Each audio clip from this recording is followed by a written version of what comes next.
I'm going to start reviewing articles I can find on a monthly basis that have to do with gastric bypass related articles on nutrition, articles related to sometimes using gastric bypass to control other diseases. So let's look at January 2013. The first article I have comes from Discovery Magazine. The article is Gastric Bypass, a Miracle Cure for Diabetes. The article basically says in a nutshell that gastric bypass can push early diabetes and advanced diabetes into remission, and it is remission only. A second article relating to that, Dr. Otterburn and his colleagues identified 3 factors they believe most strongly affect durable remission of diabetes after bariatric surgery. Number 1, how long did the patient have diabetes at the time of surgery? The longer the period, the less likely they were to have a remission and the more likely a relapse. Was the patient on insulin therapy? Patients were less likely to remit and more likely to relapse if they were on insulin at the time of surgery. Number 3, was the patient's blood sugar controlled at the time of surgery? If blood sugar was poorly controlled at the time of surgery, the patient was less likely to remit and more likely to relapse. Okay, the keywords here is that gastric bypass is not a cure for diabetes. What gastric bypass does is help people lose weight. And a lot of people who have diabetes have diabetes that can be better controlled by weight loss. One of the problems with uploading glucose into your body when you become obese is if you can think about, my cell phone.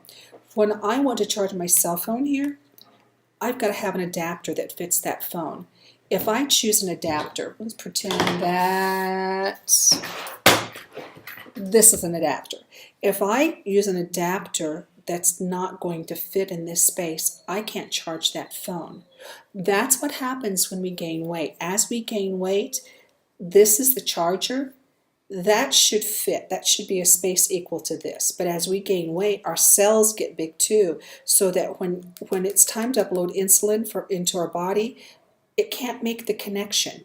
Okay? So sometimes by losing weight, we can control our diabetes better, and that's why they're using gastric bypass for diabetes. Is it helps people lose weight.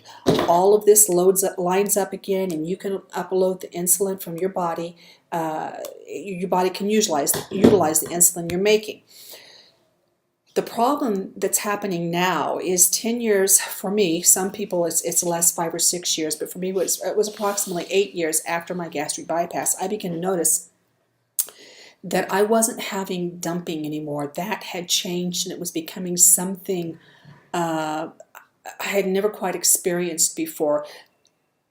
I would still feel like maybe an immediate urge to go to the bathroom, but it was more than that. It was like, for instance, if I ate watermelon in just minutes, I would find myself, I wanted to lie down, whether I was in the kitchen, in the office, in the bedroom. I would lie on the floor if I had to, and I'd feel like I had this huge weight on my chest, have problems breathing, my body tingled, my breathing was very shallow, and it just was horrible, feeling like I might pass out or hyperventilate or something.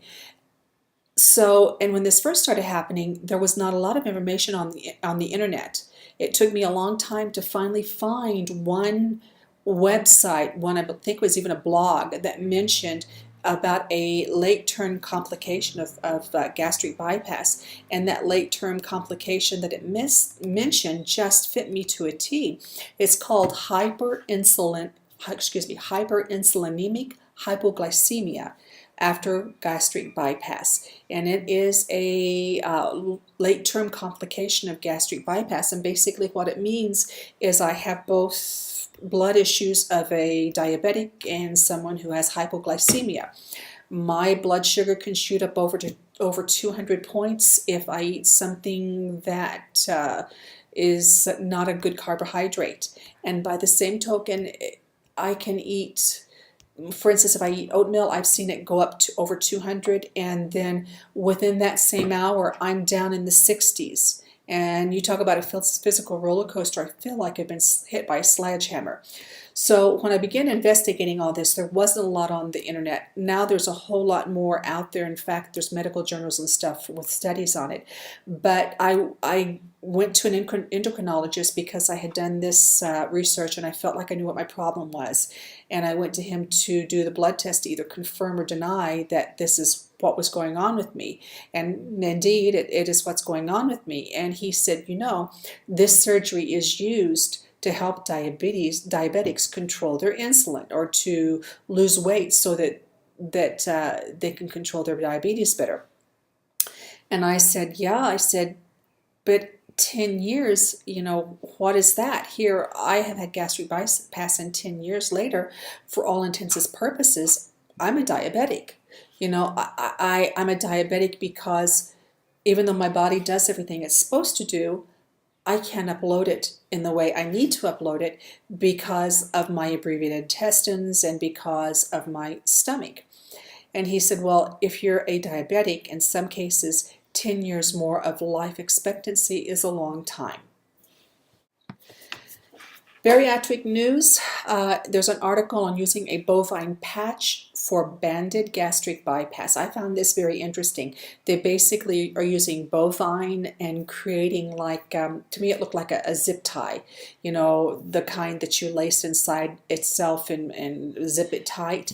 I found this very intriguing that they were using a material like bovine to do this, because I know that from what I've read there's a lot of problems with the banded gastric bypass slipping, eroding, and causing other problems, and they're talking about this significantly reduce the probability of that happening.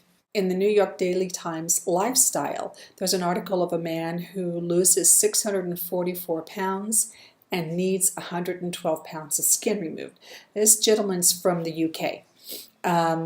He's fighting with the government in the UK to go ahead and remove the 112 pounds of skin because he feels like he needs it so he can actually get up and exercise more.